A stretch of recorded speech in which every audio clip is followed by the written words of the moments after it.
तिकडे लातूर महापालिकेच्या निवडणुकीमध्ये काँग्रेस आणि वंचित बहुजन आघाडी एकत्र आली आहे। महापालिकेच्या एकूण 70 जागांपैकी 65 जागांवर काँग्रेस तर 5 जागांवर वंचित लढतीये। या निवडणुकीमध्ये काँग्रेस आणि वंचित बहुजन आघाडीच्या रूपाने एक सक्षम पर्याय आम्ही उभा केलाय।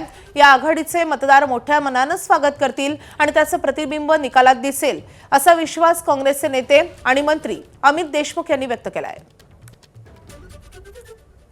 लातूर शहर महानगरपालिका ही निवडणूक काँग्रेस वंचित बहुजन आघाडी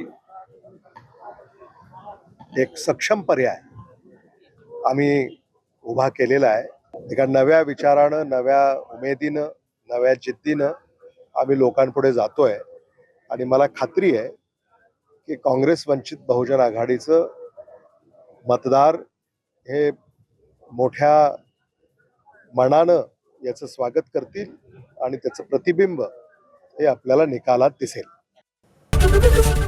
एबीपी माझा, उघडा डोळे बघा नीट।